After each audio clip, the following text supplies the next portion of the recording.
Hello again, everyone, and welcome back to the channel. We appreciate you joining us again today. Well, we had a viewer ask a question very recently, which seemed simple enough, and that was what my top 3 concealed carry guns are.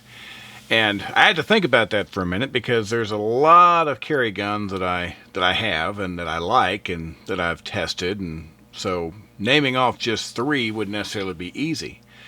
So I decided the most honest way to do this would be to go with the 3 that I actually carry the most often, along with one honorable mention. I'm going to cover that list and why I feel that way in just a minute.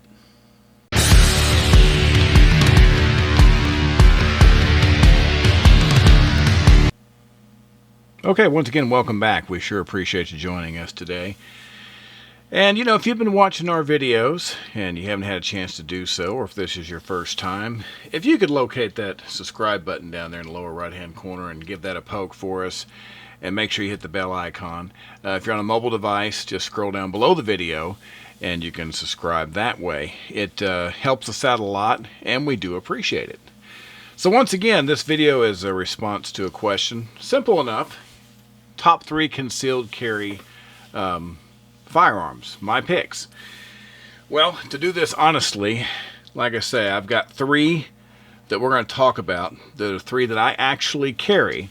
And then there's one honorable mention because I carry it when I can. And that's what we're going to start with, and that is the Sig Sauer P239 SAS. I absolutely, positively love this pistol. I love this pistol so much that I have spares that have never been fired just to make sure that if something goes wrong with the one I do carry from time to time, that I have parts, that I have, one that can be sent off and repaired while I'm carrying the other one. Everybody has a gun that they just really like, and the 239 SAS is, for me, that gun. And the main reason why: it doesn't have a ton of capacity. This is the 9mm, and we're talking about 8+1. So it's a single stack, so it's 9 rounds of 9mm. You've heard me say before in my videos that capacity is not my top priority, and it's not. I'll stand by that. And this mainly comes back to the rule of threes. If you've never heard of the rule of threes, taking all relevant gunfight data for a long period of time, it has been pretty much unanimously whittled down that most gunfights are over in under 3 seconds with less than 3 shots fired inside of 3 meters. So, based on that data, in my mind, if I'm carrying 9 rounds of ammunition, I feel pretty good about my situation. But what I love about this pistol, it's well made. The ergonomics are fantastic. It feels really good in your hand. Has a fantastic trigger. Just really, really well made. Extremely accurate. It's a really, really good shooting pistol. Now, of all the concealed carry weapons that I'll actually carry consistently, this is probably the heaviest and close to the largest. And it's not that big of a gun, but by the time you have this weapon holstered, even if it's in a good concealment holster, you have a little bit of this going on, sticking out, and the hammer gets a little sharp. It's just not 100% perfect scenario. Between that digging in a little bit and it being a little bit heavy, it is still probably my favorite concealed carry pistol. But you've heard me say that the 3 top things when considering a concealed carry pistol: you have to have accuracy, you have to have reliability, and you have to have comfort. And that third one should rank extremely high, because if it's not comfortable, you won't carry it all the time. And that's really the only reason why this one is not carried 100% of the time, is just because it's just big enough and just sharp enough. With all the different holsters I've tried, I still get a little bit of the gun digging into me, so it's not completely comfortable. So this is my honorable mention for the top concealed carry pistols of the ones I carry. Alright, so now we're into the top 3. Number 3 on the list, and I guess this ranking is going to be more by frequency that I carry them. So just know this. Of these 3 pistols that we're talking about, I guess I can really rank them all evenly, but I'm going to give them to you in the order of the least carried to the most frequent. I think that's fair. So, third on the list is going to be my HK P30 SK. And I'll tell you, there's a lot of things to like about this gun. First of all, it's a very small package, but in this very compact pistol, as you can see, it has a nice, slim, relatively slim profile, but you get 10 plus 1 rounds of 9mm ammunition in this pistol, in this version here. And I chose the LEM trigger on this one. There are some different options for these pistols, but I will prefer to carry in one of 2 configurations on a gun that has a hammer, either double action, single action, or a LEM trigger. And in this particular case, I really like the LEM trigger.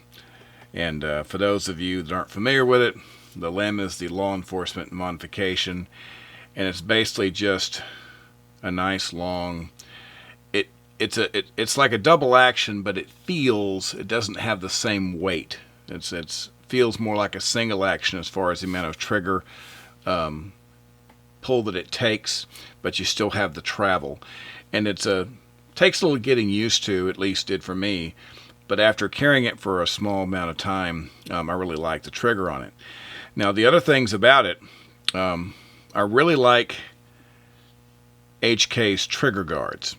And like I said, a lot of these considerations are based on my individual wants and needs, but they may apply to a lot more situations. I have a medium to largish hand here, and I like the idea of having a nice big trigger guard for my finger to go into, and HK does a really good job with that. Now, looking at the other parts of the firearm, you do have an accessory rail. I don't put lights and lasers on my carry guns. That's just not something that I do because it makes it bigger, which kind of defeats the purpose to me. But for those of you who want to do that, I say more power to you. Go for it. You've got an accessory rail for that. Different sight configurations. This has got those glow white sights, which honestly are kind of useless at night because you got to charge them before they'll light up, and who has time to do that? But there are other sight configurations for this. You can get the regular night sights, which I think is probably the way to go. But in a way, I'm okay with these sights, which is why I haven't changed them, because in daylight, they work just fine. They show up like you would expect a 3-dot sight picture, and they work quite well. And if it's so dark that you absolutely have to have night sights to fire your gun, it's probably too dark to see your target anyway, so I give that a pass. Ergonomics are fantastic. You have the different plates that you can change out, both on the side and the back strap, to get the gun the right thickness, the grip, the right thickness for your hand. And even though it's just a 2-finger grip, there's such a good, solid, positive, meaty feel of this. I don't even care that my pinky doesn't have somewhere to go. It really feels solid when you pick it up. So I have no doubt if I have to draw this weapon, I'm not going to accidentally slip and drop this. If you're in a real panic situation, your fine motor skills go out the window. And a good textured, good solid grip like this will help you make sure you keep control of the gun whenever your nerves are failing you. And of course, as an HK, most of my HKs, I guess all my HKs are great firearms, but no exception, like all the others, this one is extremely accurate.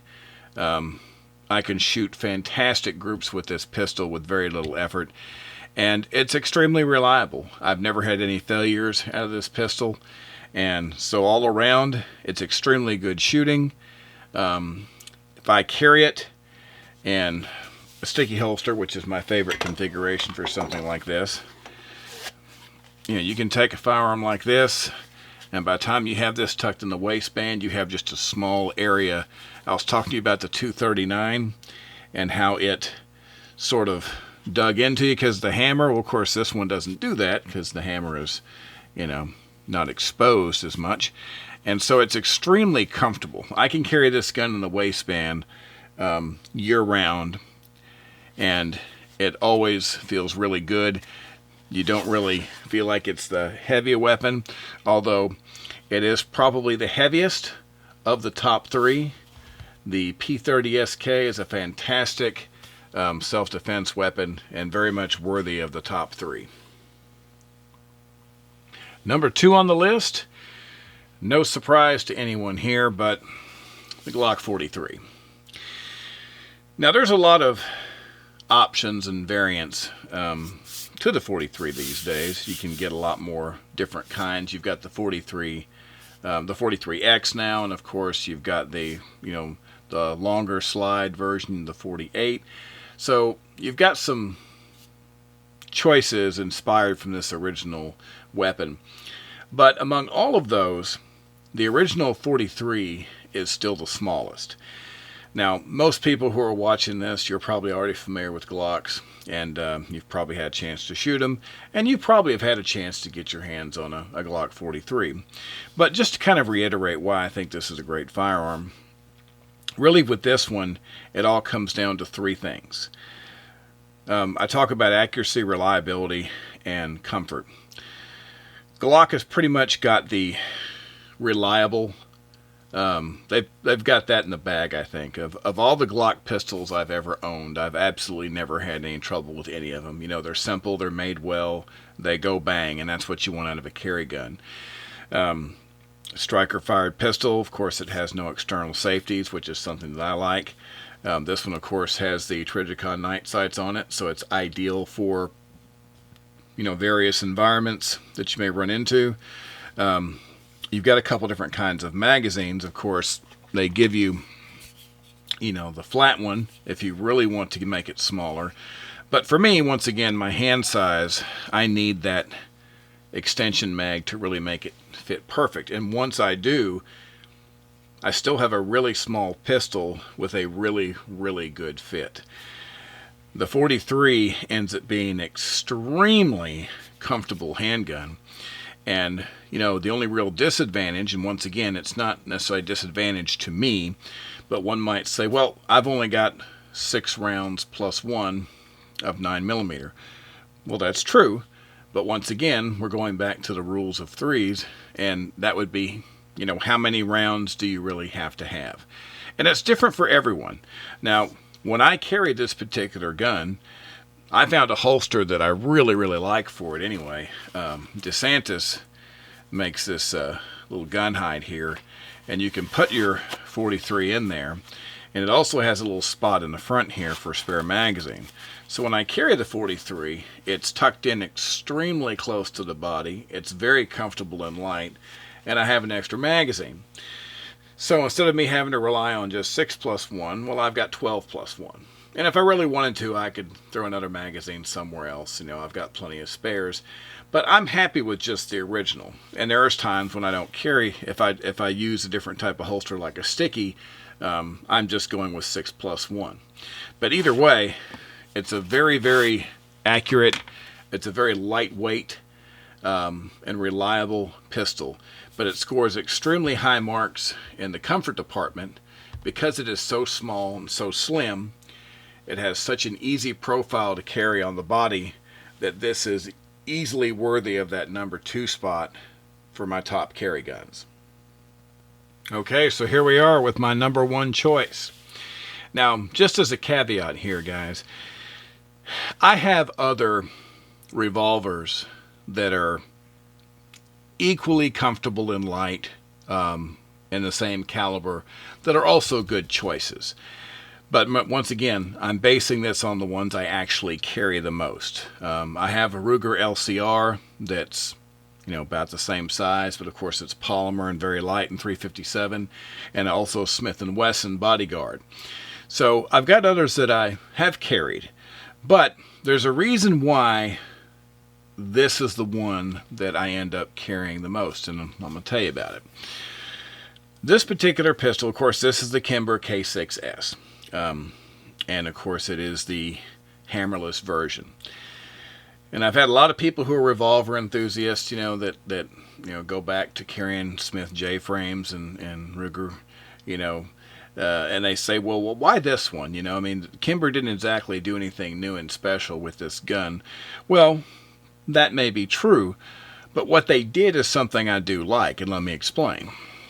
A few things here. First of all, it's a 6-shot 357 Magnum. So I told you that for me, the rule of threes, I'm okay with that whole don't have to have a ton of rounds. Since most engagements involve 3 rounds or less, a 6-shot revolver to me is very much a viable option for concealed carry. I've always felt that way, and I always will feel that way. In the case of this Kimber, well, you've got 6 shots of 357. You've got Trijicon night sights, and the white dot portion of the sight show up very well during the daytime. Okay, and once again, you're talking about a 2-inch barrel, less than that. So it's not like you're going to be doing precision shooting from a long distance anyway. This is a self-defense weapon. And I like the trigger guard. It's good size, so I can get my finger inside of it quickly. I don't feel like I'm being clumsy with it. And this one that I got has the wood grips here, and the texturing is really good. I've tried a couple other different kinds of grips. I've got some Hogue grips as well that I've tried, and they feel about the same, but I end up going back to these wood ones because they really overall, the Kimber grips had the better feel, and that's what I've stuck with so far. But the big thing about this one is I've got a lot of different revolvers, and they have different types of triggers, and you can see once again that we're empty here for this demonstration. But if you watch the trigger on this, if you pull this, you'll see the cylinder come around and stop, and then watch my finger. Look how much more time you've got there. Did you see that? So we bring the cylinder up, it's staged, stops, and then you've got a little bit of space here to work with. Well, the reason I like that is because I hate triggers that stack up and then all of a sudden, bam, you're firing. This allows you to stage that cylinder, and now you're to that point where it's almost like you're shooting single action because you've got that little space for that last bit of trigger pull for that precision shot. Okay, now whether you end up shooting it this way or not, it's just a really nice trigger. And I like the way it gives me that option. And it also gives you the option, if things are getting bad, and then you can de-escalate. You've got a little bit of space there to back off the trigger. Now, of course, we all hope we're not in a situation where we actually have to use our concealed carry weapon, but I think that that's a really good trigger. I think it's a good safety feature that's built in. I just like it. And of course, I like the feel, and I like the weight of the gun. So because of the simplicity of it, because once again, there's a lot of different kinds of carry guns, but at the end of the day, it's kind of hard to go wrong with a double action only hammerless revolver. There's nothing to snag. There's very few question marks for safety. And if I want to carry it, I got lots of options. I can drop it in a sticky and put it right in my waistband, and it'll stay right there. I can put it right in my jeans pocket inside the sticky, and it'll stay right there, and I can draw right from my pocket. And I have some other holsters too. I've got some Galco leather that can go inside the waistband. Several of those, a cloak tuck rather, and I've got several other little holsters that are made about the same way that are good for that. But the gun is really, really good. It's reliable. It's extremely comfortable, and you've got 6 shots of 357 Magnum, which is as capable as anything that you're going to need for any situation. So those are my picks. Now, once again, there's others. We just named these 3 just to kind of show you based on the 3 that I actually end up carrying the most right now. It certainly doesn't mean that that's the only ones I carry. It doesn't mean those are necessarily the 3 best, but those are my 3 best based on how often that I have them, the frequency that they're in my carry rotation. So anyway, there it is. We appreciate you joining us. We're going to be back very soon with another video for you. Actually had something on deck, but I wanted to get this video answered for our viewer since it did come in. So we're going to get to work on the next video for you, but we sure appreciate you taking the time. Once again, if you haven't had a chance to subscribe, please do so. Find that little button in the right-hand corner there and press that for me. And encourage your friends, if they watch us, to do the same thing. It really does help us out, and we really appreciate everyone. And we appreciate you getting involved in the question section, too, helping all the different shooters, both new and old, exchange information. So we'll be back soon. Be safe, of course, as always, and we can't thank you enough. Have a good day.